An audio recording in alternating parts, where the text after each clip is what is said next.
today the lecture start about the Brownian motion. Let's start. A movement of pollen grain in water.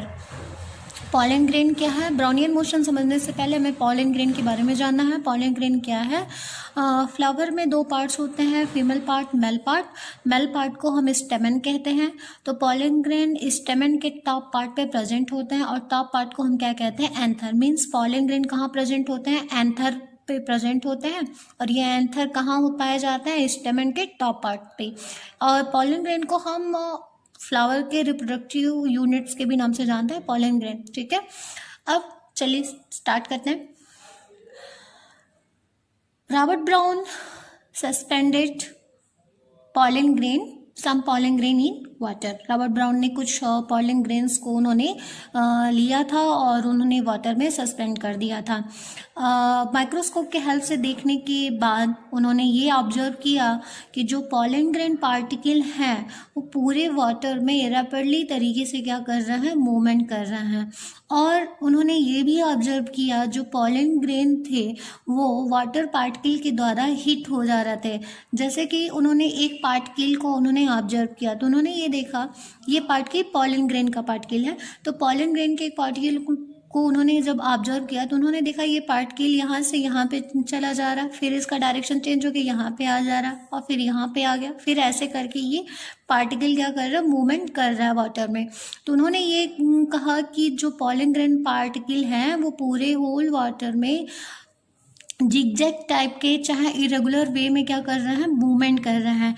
तो ये जो इनका pollen grain के जो particle थे यहाँ से यहाँ पे, यहाँ से ये ऐसा क्यों हो रहा था? क्योंकि जो वाटर पार्टिकल्स हैं वो इतने ज़्यादा स्मॉल हैं कि जो माइक्रोस्कोप के हेल्प से नहीं दिखाई देते हैं. अगर उन्हें हम माइक्रोस्कोप से देखना चाहें तो वो नहीं दिखाई देते हैं. तो बट वो इतने फास्ट तरीके से मूव करते हैं, बहुत फास्टली तरीके से मूव करते हैं वाटर पार्टिकल्स. तो हुआ क्या कि जो वाटर पार्टिकल्स थे ये पॉलन ग्रेन के पार्टिकल को क्या कर दे रहे थे? हिट कर दे रहे थे, धक्का. तो अगर इसे धक्का दे तो ये पार्टिकल यहाँ चला गया, फिर कोई वाटर पार्टिकल आया, फिर इसको यहाँ से धक्का दे दिया तो ये फिर आ गया पॉलन ग्रेन का पार्टिकल यहाँ. फिर यहाँ पे अगर कोई वाटर पार्टिकल इसे हिट कर दिया तो यहाँ चला गया, फिर यहाँ पे भी कोई वाटर पार्टिकल जो हिट कर दिया तो फिर पॉलन ग्रेन का पार्टिकल यहाँ पे चला आया. तो इस तरह से रॉबर्ट ब्राउन ने देखा कि पॉलन ग्रेन जो पार्टिकल हैं वो तो दिखाई दे रहे थे, विजिबल थे, बट वाटर पार्टिकल विजिबल नहीं थे. उनकी साइज जो है, उनकी पार्टिकल की साइज जो है वो बहुत ही ज़्यादा स्मॉल है, तो वो दिखाई नहीं दे रहे थे. तो उसके बाद रॉबर्ट ब्राउन ने इस एक्सपेरिमेंट के बाद उन्होंने ये कहा कि जो पॉलन ग्रेन के पार्टिकल्स थे वो पूरे वाटर में वो जिगजैग टाइप का मोशन कर रहे थे. जो इस तरह का ये मोशन है इसे हम जिगजैग मोशन कहते हैं, या हम कह सकते हैं इरेगुलर वे में क्या कर रहे थे? मोशन कर रहे थे. उन्होंने कुछ समय बाद वाटर को क्या कर दिया? वार्म भी कर दिया, गर्म कर दिया. अब उन्होंने देखा कि जो पॉलन ग्रेन के पार्टिकल्स थे अब वो और फास्ट तरीके से क्या कर रहा है? मूवमेंट कर रहा है. ऐसा क्यों था? क्योंकि जो उन्होंने जब वाटर को वार्म किया तो वाटर के जो पार्टिकल्स थे उनकी जो स्पीड थी वो स्पीड क्या हो गई? और फास्ट हो गई. और फास्ट हो गई तो वो ज़्यादा से ज़्यादा पॉलन ग्रेन के पार्टिकल को क्या करने लगे? हिट करने लगे, जिसके कारण पॉलन ग्रेन के पार्टिकल की भी स्पीड क्या हो गई? बहुत ज़्यादा तेज हो गई, फास्ट हो गई. तो हम इस तरह ये जो एक्सपेरिमेंट था इस एक्सपेरिमेंट को हम ब्राउनियन मोशन कहते हैं. The best evidence for the existence and movement of particle in liquid was given by Robert brown. ठीक है, अब ब्राउनियन मोशन क्या है? The zigzag movement of the small particle suspended in a liquid is called the Brownian motion. The zigzag movement किसका? Small particle का जो zigzag movement होता है किसी लिक्विड में उसी को हम क्या कहते हैं? ब्राउनियन मोशन कहते हैं. तो ये जो पॉलन ग्रेन का जो ये इस तरह का जो मोशन था, ठीक है, इस तरह से यहाँ गया, यहाँ से इस तरह से चला आया, इसी को ब्राउनियन हम मोशन कहेंगे. तो ब्राउनियन मोशन का डेफिनेशन है the zigzag movement of the small particle suspended in liquid is called the Brownian motion. Brownian motion के बाद ये कंक्लूजन ये निकल के आया कि मैटर जो होते हैं वो टाइनी पार्टिकल से मिलके बने होते हैं और जो पार्टिकल्स होते हैं मैटर के वो कॉन्स्टेंटली वे में क्या करते हैं? मूवमेंट करते हैं. अब हम ये प्रूफ हो गया ब्राउनियन मोशन की एविडेंसेस के बेस पे। ये प्रूफ हो गया था कि मैटर जो होते हैं वो टाइनी पार्टिकल से मिलके बने होते हैं और कॉन्स्टेंटली वे में क्या करते हैं, मूव करते हैं। अब हम बात करते हैं मैटर के पार्टिकल की कैरेक्टरिस्टिक के बारे में कि मैटर के पार्टिकल की कैरेक्टरिस्टिक क्या होती है। फर्स्ट कैरेक्टरिस्टिक है द पार्टिकल ऑफ मैटर जो होते हैं वो बहुत ज़्यादा स्मॉल होते हैं, वेरी वेरी स्मॉल होते हैं, उनकी साइज बहुत स्मॉल होती है। सेकेंड कैरेक्टरिस्टिक क्या है, the particle of matter have spaces between them. Matter के जो पार्टिकल होते हैं उनके बीच में स्पेस पाई जाती है। थर्ड कैरेक्टरिस्टिक क्या है, the particles of matter are constantly moving. Matter के जो पार्टिकल होते हैं वो कॉन्स्टेंटली मूव करते हैं। Fourth, the particle of matter attract each other. जो मैटर के पार्टिकल होते हैं वो एक दूसरे को अट्रैक्ट करते हैं। ये कैरेक्टरिस्टिक भी कुछ एक्सपेरिमेंट के बेसिस के बाद, कुछ एक्सपेरिमेंट के बाद ये कैरेक्टरिस्टिक कही गई थी कि मैटर के पार्टिकल जो होते हैं उनकी साइज स्मॉल होती है, वो उनके बीच में स्पेस होती है और कॉन्स्टेंटली मूविंग करते हैं, अट्रैक्ट करते हैं। हम एक एक एक्सपेरिमेंट के हेल्प से ये एक एक कैरेक्टरिस्टिक के बारे में हम देखेंगे। तो फर्स्ट कैरेक्टरिस्टिक है particle of matter are very very small. चलिए फर्स्ट एक्सपेरिमेंट, हम एक बीकर लेंगे, 100 ml का बीकर लेंगे, इसमें हम 100 ml वाटर पुट करेंगे और 100 ml वाटर में हम 2-3 क्रिस्टल डालेंगे। किसका, पोटेशियम परमैंगनेट का, जिसका कलर होता है आपका पर्पल कलर का। पोटेशियम परमैंगनेट क्रिस्टल का कलर क्या होगा, पर्पल। हम देखेंगे पूरा सोल्यूशन जो था वो डीप पर्पल हो जाता है, ठीक है। ये फर्स्ट बीकर है। अब अगेन हम सेकेंड बीकर लेंगे। सेकेंड बीकर में हम 90 ml वाटर पुट करेंगे, 90 ml वाटर, ठीक है। अब इस 90 ml वाटर में हम फर्स्ट बीकर से 10 ml पोटेशियम परमैंगनेट सोल्यूशन लेंगे, 10 ml पोटेशियम परमैंगनेट सोल्यूशन, और हम सेकेंड बीकर में मिक्स कर देंगे, ठीक है। डिजॉल्व कर देंगे। डिजॉल्व करने के बाद हम देखेंगे जो सेकंड बीकर का जो कलर है, सोल्यूशन का जो कलर है, फर्स्ट बीकर के कंपेयर में थोड़ा लाइट है, हल्का है। अब हम थर्ड बीकर लेंगे, थर्ड बीकर। अब इस थर्ड बीकर में हम अगेन 90 ml वाटर लेंगे, 90 ml वाटर, और इस थर्ड बीकर में हम सेकंड बीकर से फिर again 10 ml potassium permanganate solution लेंगे, इसमें हम डिजॉल्व कर देंगे। थर्ड बीकर का जो कलर होगा, सोल्यूशन का जो कलर होगा, वो सेकंड के कंपेयर में लाइटर होगा, हल्का होगा। अगेन फोर्थ बीकर लेंगे, इसमें भी हम फिर 90 ml वाटर लेंगे, 90 ml, और थर्ड बीकर से फिर 10 ml पोटेशियम परमैंगनेट सोल्यूशन लेकर के हम इसमें क्या कर देंगे, डिजॉल्व कर देंगे।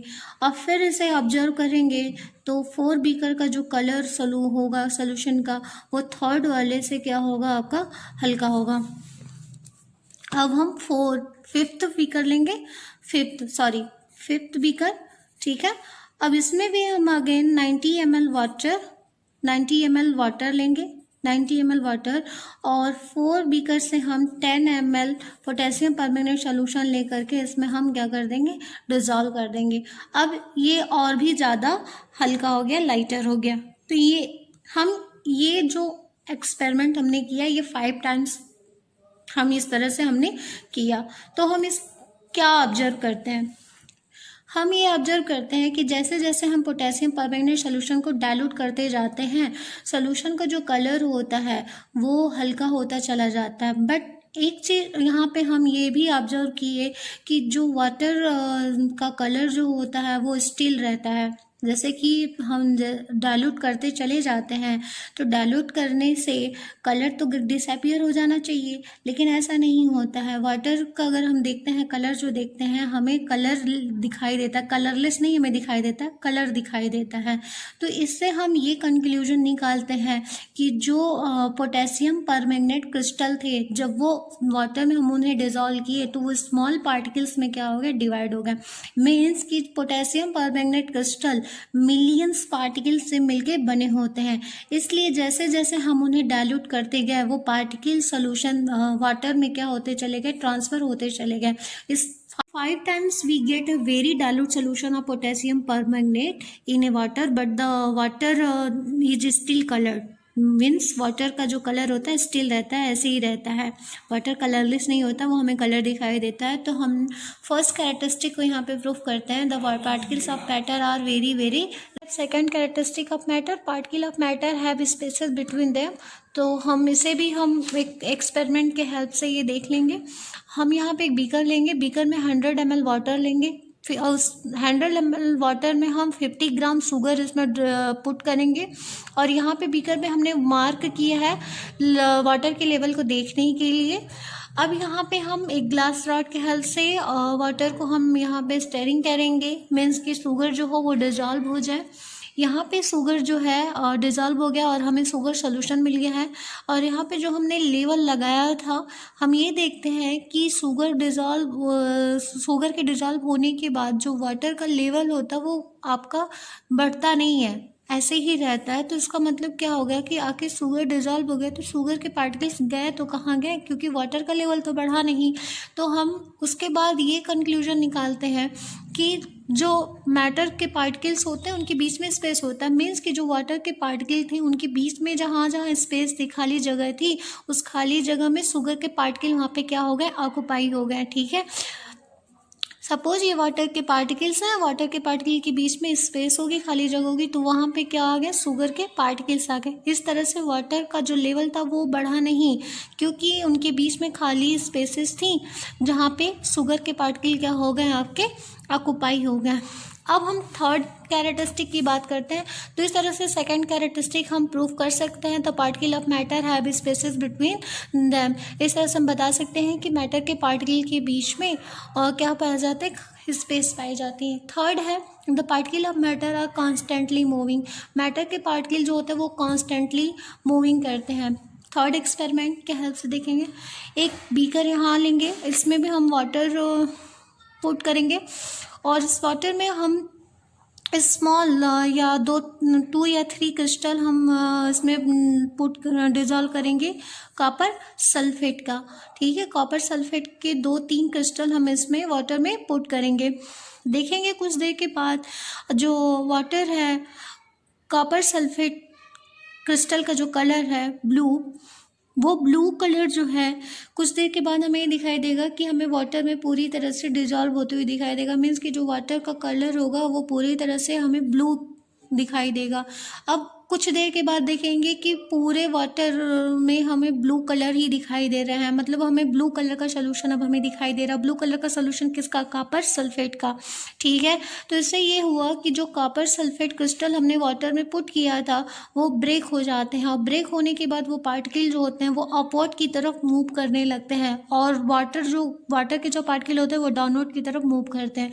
तो इस तरह से जो कॉपर सल्फेट के जो क्रिस्टल्स के पार्टिकल था अपवर्ड की तरफ मूव कर गया, और वाटर के पार्टिकल डाउनवर्ड की तरफ मूव कर गया, और इस तरह पूरा जो वाटर था वो ब्लू कलर हमें ऑब्जर्व होते हुए दिखाई देता है। तो पूरा सोल्यूशन हमें ब्लू कलर दिखाई देता है। अब किसका सोल्यूशन हमें यहाँ पे ऑब्टेन्ड हो जाता है, कॉपर सल्फेट का।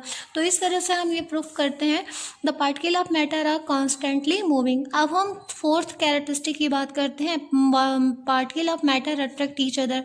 हम यहाँ पे एक चाक लेते हैं, चाक लेंगे और आयरन की नेल लेते हैं। ठीक है, हम अगर किसी हैमर के द्वारा अगर हम चाक को वो करते हैं तो चाक टूट जाता है, अपने स्मॉल पार्टिकल्स में टूट जाएगा, बट आयरन नेल जो होगा वो ब्रेक नहीं होगा। इससे ये प्रूफ होता है कि जो आयरन नेल्स में प्रेजेंट जो पार्टिकल्स थे वो उनके बीच में फोर्स बहुत ज़्यादा था, अट्रैक्शन उनमें बहुत ज़्यादा थी, इस वजह से पार्टिकल्स के बीच जो अट्रैक्शन थी वो ब्रेक नहीं होती है। बट जो चाक जो था, चाक के पार्टिकल के बीच में जो फोर्स ऑफ अट्रैक्शन था वो कम था, इसलिए चाक जो था वो स्मॉल पार्टिकल में ब्रेक हो गया।